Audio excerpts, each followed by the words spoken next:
दोस्तों, कैलाश पर्वत एक ऐसा पवित्र स्थान है जहाँ पर भगवान शिव का निवास स्थान है। ये एक ऐसा पर्वत है जिसे सिर्फ साधारण पर्वत नहीं परंतु उसे चमत्कारिक पर्वत भी माना जाता है, जिसकी महिमा अनुपम है। कैलाश पर्वत को धर्म का प्रतीक भी माना जाता है। भारत में ऐसी कई जगह है जहाँ पर भगवान शिव के चमत्कार देखने को मिलते हैं, लेकिन ये पर्वत एक खुद में ही एक चमत्कार है। तो दोस्तों, चलिए वीडियो शुरू करते हैं। लेकिन वीडियो शुरू करने से पहले आप इस चैनल पर नए हो तो हमारी चैनल को लाइक और सब्सक्राइब कर लीजिए और हमारी चैनल के साथ बने रहिए।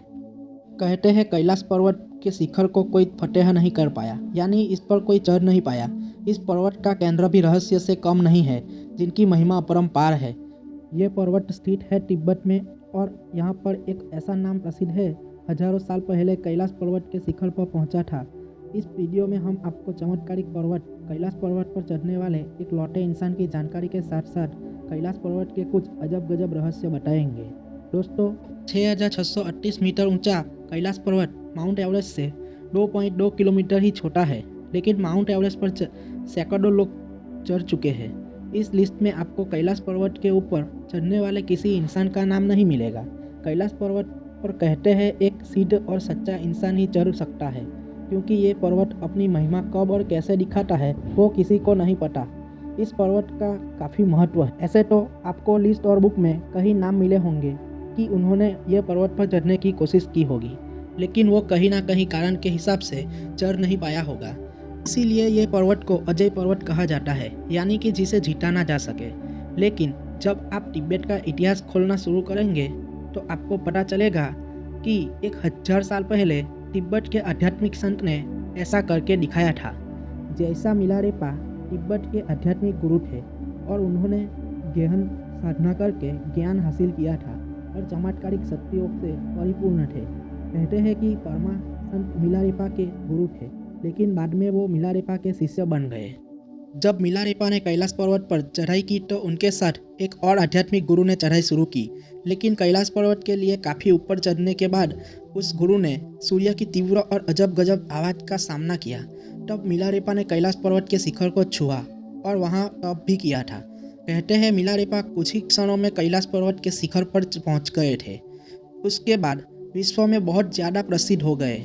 पूरे कलयुग में यही एक वाक्य है कि किसी ने कैलाश पर्वत को छुआ हो। अगर इतिहास के अंदर जाए तो 1926 को यूजरलैंड सभी उपकरणों के साथ चढ़ने की कोशिश की, लेकिन अजीब मौसम, दिशाभ्रम और समय की रफ्तार बदलने लगी।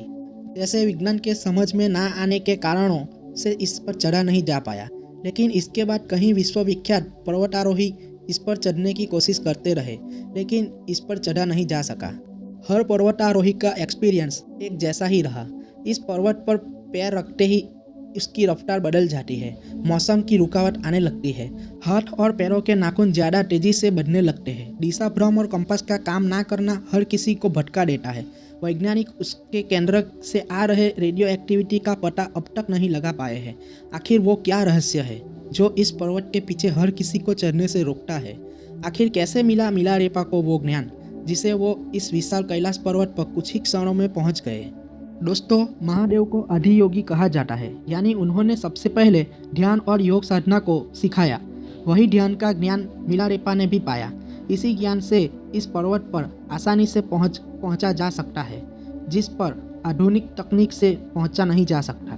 दोस्तों, आप शायद कैलाश पर्वत पर स्थित कई स्थानों के बारे में नहीं जानते होंगे, जैसे यमद्वार जहाँ कोई नहीं रुक सकता, राक्षस ताल और ऐसी ही कई रहस्यमय जगह है इस कैलाश पर्वत पर, जिसका ज्ञान वैज्ञानिकों भी नहीं है।